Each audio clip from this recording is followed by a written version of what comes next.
Hello everyone.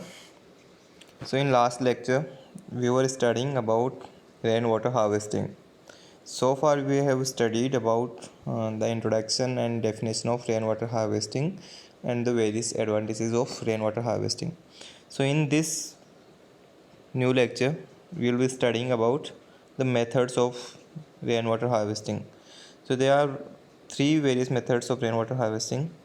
First one is storing rainwater for direct use. The second is recharging groundwater aquifers from rooftop runoff, like the water going into the groundwater from collecting from rooftop. And the third one is recharging groundwater aquifer with runoff from ground area. So recharging of groundwater from the surface runoff. So first we'll study the storing rainwater for direct use in depth. So here this figure we can refer for storing rainwater for direct method. So here in place where the rain occurs throughout the year, rainwater can be stored in tanks. However, at places where rains are for 2 to 3 months, huge volume of storage tank would have to be provided. In such places, it will be more appropriate to use rainwater to recharge groundwater aquifers rather than to go for storage. So if the strata is impermeable, then storing rainwater in a storage tank for direct use is a better method. Similarly, if the groundwater is saline or unfit for human consumption or groundwater table is very deep, this method of rainwater harvesting is preferable. So here in this figure, like here this is roof. So whenever rain will come, though through this roof, water will come into this storage reservoir through the various pipes. Like various pipes are provided here to collect water into the reservoir. Then for the further use, we can use the this tap or more pipes from the this reservoir for the further use of water. So this is storing rainwater for direct method. And the second is recharging groundwater from roof. So as we know, the rainwater that is collected on the rooftop of the building may be diverted by drain pipes to a filtration tank for bore well through settlement tank, from which it flows into the recharge well, as shown in figure we can see. So the recharge well should preferably be slower than the water table. This method of rainwater harvesting is preferable in the areas where the rainfall occurs only for a short period in a year and water table is at slow depth. So the various methods of recharging groundwater aquifers from rooftop runoff we will be discussing in the next few slides. So here this is filtration tank. Through filtration tank, the water finally goes into the recharge well, where it goes into the underground water.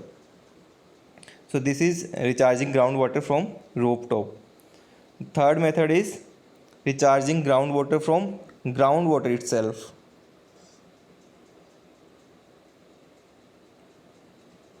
So in this method, the rainwater that is collected from the open areas may be diverted by drain pipes to a recharge dug well or bore well through filter tanks as shown in figure.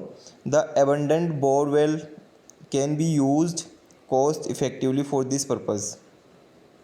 The various method of recharging groundwater aquifer with runoff from ground areas will be discussing in the next slides. So first discussing the various methods. Before discussing the various methods of this recharging groundwater from groundwater and from rooftop, we will be discussing the various components of the rainwater harvesting. So there are various components of rainwater harvesting. First is the catchment area, the coarse mesh, the gutter, downspout or conduit, first flushing device, filter, storage tank, recharge structure. So some of the most important things we will be discussing depth here. So first we will see what is the catchment area. So the catchment area is the surface on which the rainwater falls. This may be a rooftop or open area around the building. The quality of water collected from rooftop is comparatively much better than collection from the ground. So rainwater harvested from catchment surfaces along the ground should be used for lawn watering or flushing maybe. Because of increased risk of contamination, this water can also be used for recharging ground aquifers after proper filtration. The rainwater yield varies with the size and texture of the catchment area. A smooth, cleaner and more improvised roofing material contributes to better water quality and greater quantity with higher value of runoff coefficient. When roof of the house is used as the catchment for collecting the rainwater, the type of roof and the construction material affect the runoff coefficient and quality of collected water. Second, we'll discuss what is coarse mesh or leaf screens. Coarse mesh is used to prevent the entry of leaves and other debris in the system. The coarse mesh should be provided at the mouth of inflow pipe for flat roofs or for slope in roofs where gutters are provided to collect and divert the rainwater to downspout or conduits. The gutters should have a continuous leaf screen made of 0.25-inch wire mesh in a metal frame. Third is gutter. So gutter is required to be used for collecting water from sloping roof and to divert it to the downspout. So these are the channels all around the edges of a sloping roof to collect and transport rain water to the storage tank. So gutters can be made using galvanized iron sheet, aluminum sheet, or the PVC, bamboo or metal trunk can cut vertically in half can be used to make gutters. The, the fourth one is downspout or conduit.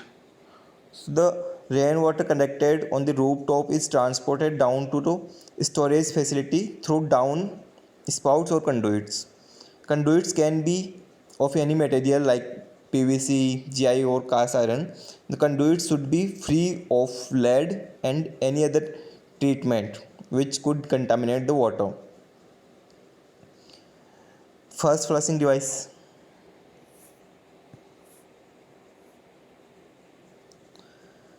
Roof hosing or the collection and disposal of the first flush of water from a roof is very important if the collected rainwater is to be used directly for human consumption.